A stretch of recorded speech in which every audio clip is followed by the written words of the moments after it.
All right, so we're going to be getting into another Music Monday episode here, Unity through Music. Now, I'm going to be doing quite a few of these at one time. I'm going to be shooting multiple ones, so if you see me wearing kind of the same thing in multiple videos, like next week or the week after, that's why I'm going to shoot them kind of at one time, and then I'm going to drop them every week on Mondays, okay? If there isn't one that comes out on Monday, it's because I'm going to hit a snag trying to either get around because it gets possibly blocked because of copyright, and then I wind up having to go to work or something and don't get a chance to fix it. And so if it doesn't come out on Monday, and it winds up something comes out on like Tuesday or Wednesday, that's going to be why, because I'm going to have to try to figure out how to bypass some copyright, because sometimes, they'll just copyright claim. But, like, for example, the original one I did for Little Man, I tried to use the music video. I thought it was a very powerful music video. And I'm hoping I'm going to be able to use the music video for this song as well. It's just as powerful, in my opinion, if not more so. So I want to use the music video here, but they copyrighted Little Man and blocked it. Now, when I took the video out and just did audio and put a picture down there, they let it through with just a claim, and I was able to publish it. So we're going to see what happens, but that would be the only reason. But if you see me wearing, the same getup, that's why, I promise. It's not like I'm just going around every single week wearing the same clothes or something. I do clean. That being said, got good old Bo Cephas. And to quote the man, if you don't like Hank Williams Jr., you can kiss my ass. I don't mean that, by the way, but no, that's an old Hank Williams Jr. catchphrase. I've actually got a Hank Williams Jr. shirt. It says Bo Cephas on the bottom of it, and on the back it says, if you don't like Hank Williams Jr., you can kiss mine, and it's got a picture of a donkey with his butt turned towards you. So, Hank Jr.'s been involved in some controversial comments, I guess, over the years. Not anything necessarily racist, but there was, the controversial one where they were asking what did he think about Obama playing golf with Netanyahu on Fox News or whatever, and he made a bad comparison, got him into hot water. But overall, Bo Cephas, Hank Williams Jr., is a country music icon, country music legend. And he's got a song here, and I think it's really, really powerful, and we're going to listen to it and break it down, called Red, White, and Pink Slip Blues. Now, if you enjoyed Little Man and you thought there was a deep message to Little Man, and don't get me wrong, I still consider Little Man to be one of the most important songs, but this one, especially for my area of the world, the area of the world that worked in the textile mills, the lumber mills, things like that. We in the South were mill communities. Literally, there were housing developments that were referred to as mill hills or mill villages. There were houses that were centered all around these textile mills. People didn't even have to really drive. They could nearly walk to work. It was like it was like a community job. You had a house in that area, and your job was right there at it, and everybody went to work at the mill. It was a culture thing for this area of the world, for where I grew up. And so even more so than Little Man, because there wasn't really that many people in my family directly who were the Little Man, like small business owners.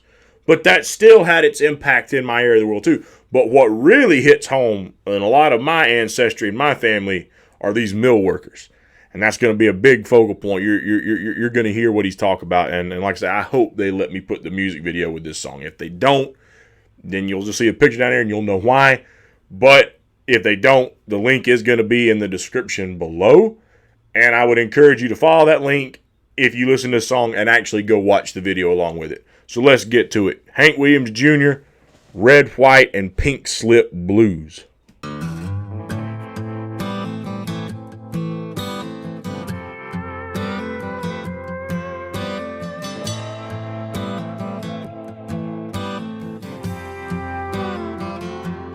I used to love this town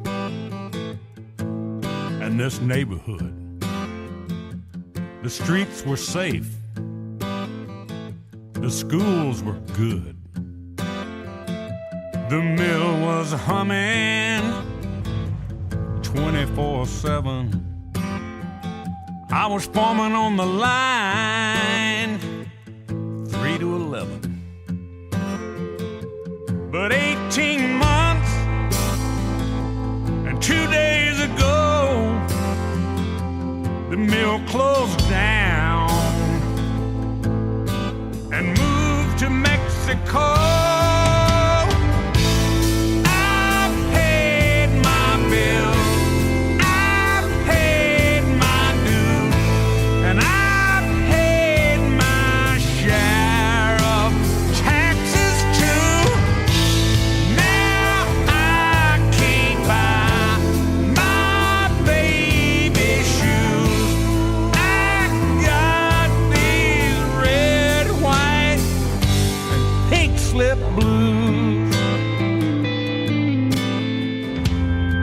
Now you see what I mean by about how the message in this one really is a lot more closer to home for me.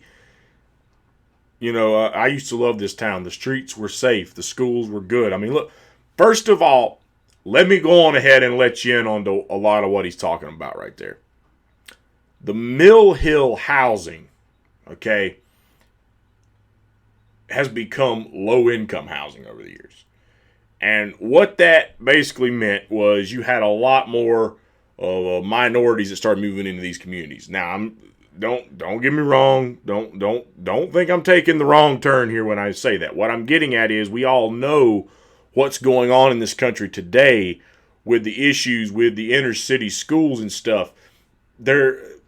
People of color are having a hard time getting a decent education. That if there's anything to the white privilege comment, it's that when you get into these inner city communities, a lot of times the living standard is a lot worse. And therefore, because of those bad social conditions, you then tend to have a lot more of an uptick in crime and things of that nature because people don't think they can get a start forward in life and that they're already starting off to be a failure. That's a mentality there. And so these neighborhoods, because they became low-income housing, they start attracting more of the people who are on drugs. They start, and don't get me wrong, I live here, so I know there's plenty of white trash that live in these areas still too. You know, there's plenty of good old meth heads and everything else living in a lot of these Mill Hill communities. I know, I lived there, I grew up in these places, and I still live close to them today and have family members who live there today. So I know the kind of people that are living in these communities. And it's a lot of what people consider to be more like the dredges of society. And because of that, the property value come down. The neighborhood just turned into more crime-ridden, more drug-infested. There's prostitution all over the place. I mean, and look, hey, I'm not demonizing someone who wants to be a sex worker. It's just the overall point that these communities change so much and that you've got the people who lived there once upon a time, and they remember that was a good, respectable community once upon a time, full of hardworking men and women. And now, look what it turned into. The mill was humming 24/7. I was foreman on the line from 3 to 11. But then here's the kicker. But 18 months and 2 days ago, the mill closed down and moved to Mexico. That hits home for me. I had multiple family members who made a living out of working in the textile mills, what we used to call the cotton mills, and they lost their jobs. Two people in my family. I'll give you two stories. Okay, I had two great aunts. Okay, one of them was named Dorothy. The other was Lucille. Okay, now my Aunt Lucille was put out of work long before my Aunt Dorothy was, but they literally. The mill was going to be closing down, and they called a staff meeting. She's told me this story multiple times. They called a staff meeting, and they said, we've got to have a meeting. It's situation's looking bad, but don't worry, we're not closing down. They told them that at the start of the shift. 2 hours before shift in, they start coming around to all the workers and telling them, so we are closing down. They literally lied to people to get one last shift of work out of them, and then right at the end of the shift came around and stuck it to them and said, yep, so we're closing down and you don't have a job anymore. But I appreciate this last day of work you gave me that I lied to make sure you did so you didn't just walk out and go home. How screwed up is that? How screwed up is that? Now, my Aunt Dorothy, she worked in multiple textile mills. They both worked for the Alice textile manufacturing company, okay? And my Aunt Dorothy worked at a couple of different plants. She worked at one Ariel. She worked at another one Ellison, Elgin. Ariel closed down. Now, to give you some context, where she lived, there was already one mill that was right down the street from her. Remember, there were mills in these Mill Hill communities. That one had already been closed down by the time I was born. But where I actually lived was like 2 miles from where they lived, where my Aunt Dorothy and all of them lived at, okay? And where I was living with my mom and my dad, there was a mill less than a mile down the road from where we lived, referred to as the Ariel Mill. And that's where she was working when I was born. So she had already had to move basically across the community to the other side of the block to go to that mill. By the time I was like 4, that mill closed down. Then she went to Elgin. I think it was. It was either Elgin or Ellison. I can't remember which one was which, but she went there. She worked there for so many years, and then they closed down. And at that point, she finally just retired. But that just shows you how these things started dropping like flies. They all just went completely out. And they outsourced. You thank the free trade deals for that crap. Crap like NAFTA. Ross Perot warned us in 92 about that, by the way. Interesting fact.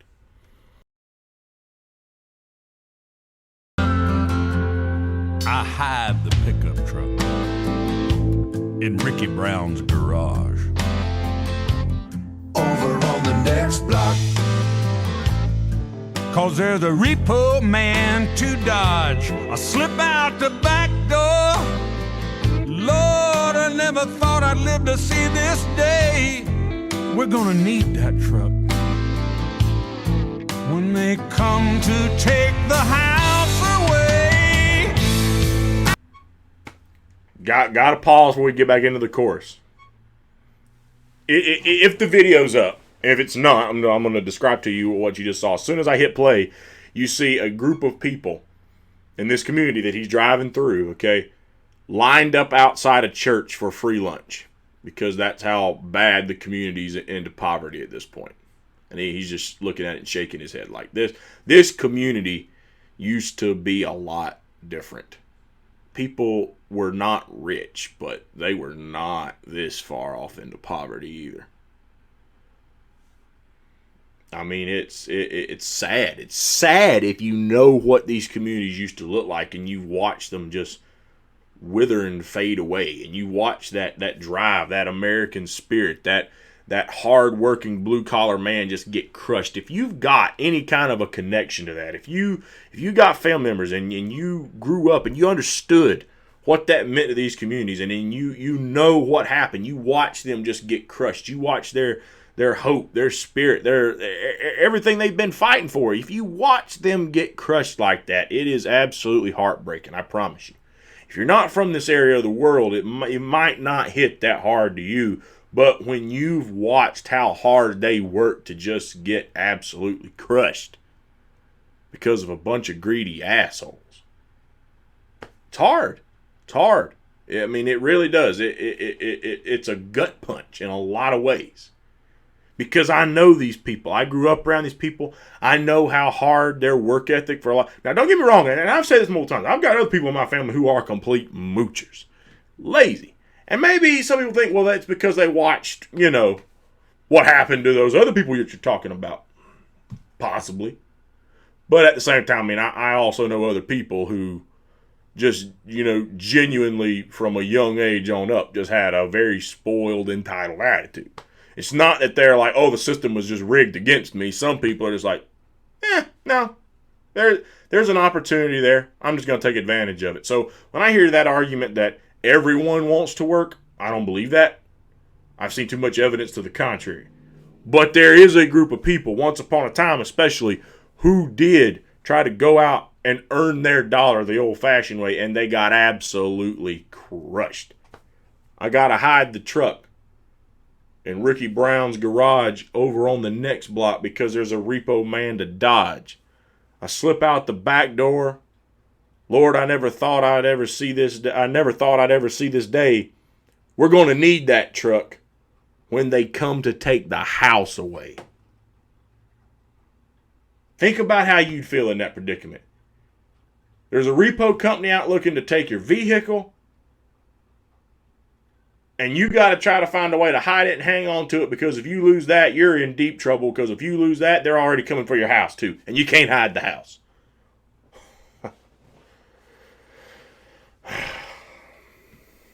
I paid my bills. I paid my dues. I paid my share of taxes too. Now I can't even buy my little baby shoes. I got these red, white, and damn pink slip blues. Again, and I didn't even hit on the chorus yet, but think about what he's saying in the chorus. I paid my bills. I paid my for many, many years. For many, many years, I tried to keep up my house payment. I kept up my car payment. I kept up my insurance. I kept up my light bill. I kept up my water bill.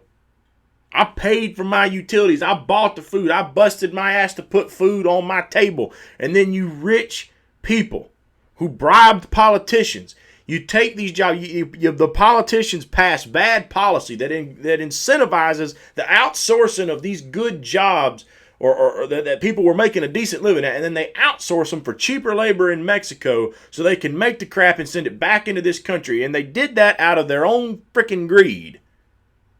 And you put me into poverty. And all these years I busted my ass to make an honest living. I paid my bills. I paid my dues. I'm going to equivalent to the busting of my ass to make that living. And I paid my share of taxes too. I probably paid more of my income in taxes than you rich people, because you're constantly gaming the tax system to avoid how you can pay taxes. You're looking for every loophole in the book. Take Jeff Bezos, richest man in the world, didn't just pay anything in income tax. He not only didn't pay a dime, he got money back from the government and didn't pay taxes. He paid no taxes and they still sent him money because he knows how to game the system. I don't get that opportunity. Neither do any of the blue-collar, hardworking people across this country. I paid my bills, I paid my due, and I paid my share of taxes too. And now I can't even buy my baby's shoes. I can't even buy my kid some shoes for their feet. Red, white, and pink slip blues, man.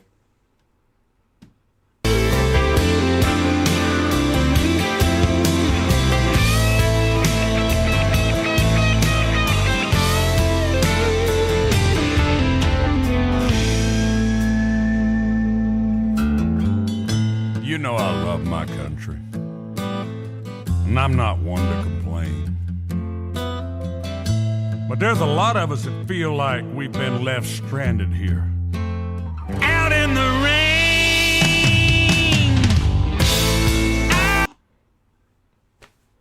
Some people might not like what I'm about to say, because I know it's popular to believe that, Trump was just elected because he was able to capitalize on the racism in our country. No, take that crap on somewhere. Are there racists who voted for Donald Trump? Yes. I don't think that is some big cat to let out of the bag, okay? But what the real truth here is, who I've been talking about in this video, and I've been saying it long before I did the breakdown of this video. These people who felt abandoned, what did you just say? We felt stranded out in the rain. That's how they felt. That's how they felt. They felt that D.C. completely turned their back on them. And they did. They really, it's not just they felt that. D.C. did just turn their back on them. They turned their back on them and said, screw you, you don't have enough money to buy us off. That's what they did. They allowed these sort of crappy policies that were beneficial to millionaires and billionaires and outsourced jobs and hurt the working class, put them further into poverty, cost them their way of life, cost them their home, cost them their car. They racking up medical debt that they can't afford. They did leave them out in the rain. And the Democrat Party, there was once upon a time the whole group of the Southern Democrats. Now you can argue they weren't necessarily the best on the race relations, but their policies did reflect policy that wanted to protect a way of life for hardworking men and women. They were advocates of protectionism. Protecting our way of life here at home, protecting our jobs that our people need. They were big advocates of that. That was the foundation of why so many people in the South who had to fight through the Great Depression became true to the bone FDR supporters. Go ask my grandpa, the one that's still alive right now, what he thinks of FDR. And I dare you to get out of there with your head on straight if you want to talk crap about FDR in front of him, because he will get pissed in a hurry. They have a love for FDR. You can say whatever you want to about FDR, but they have a love for that man because of what he did for that community and helping build that middle class back up when they were nearly getting crushed about 100 years ago. When he came along and built up the middle class again, he was the folk hero. The Southern Democrats, they loved some FDR. I'm telling you. You ask people from this community, they will tell you that Herbert Hoover was everything but the devil himself. And that FDR was the hero who saved it. Now, you don't have to agree with that. I'm just telling you. That's the sentiment. That's the sentiment. And yet, why did the Democrats lose them?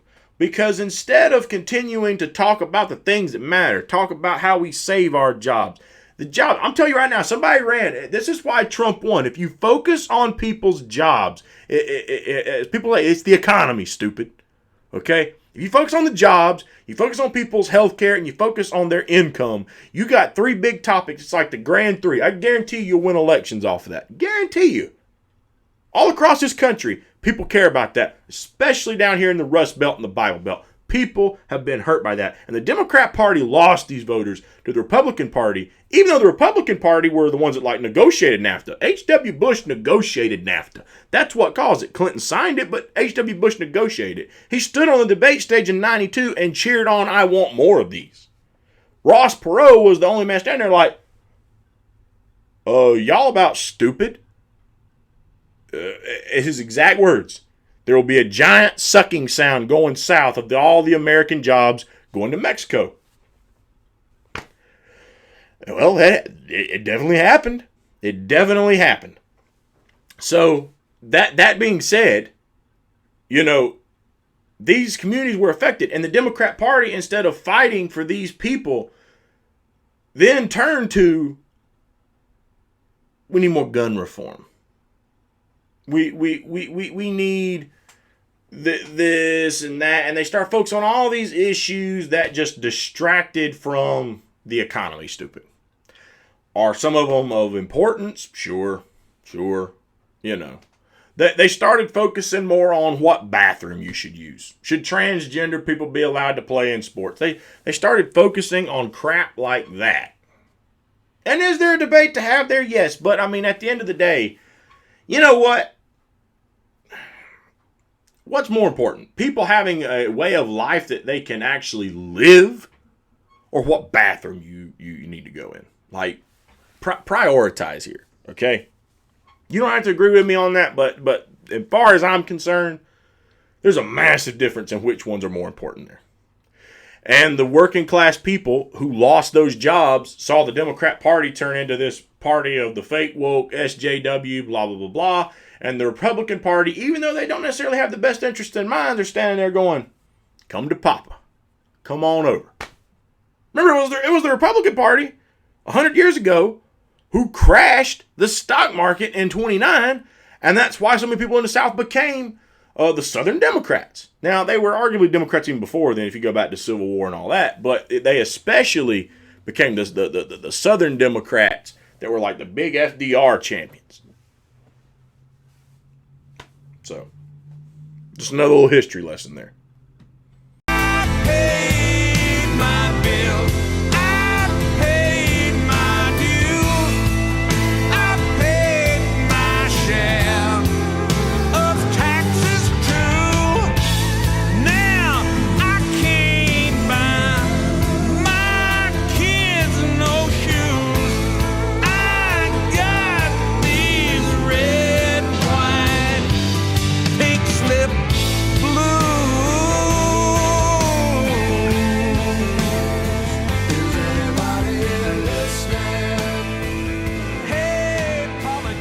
We're talking to you. Are you gonna help us pull on?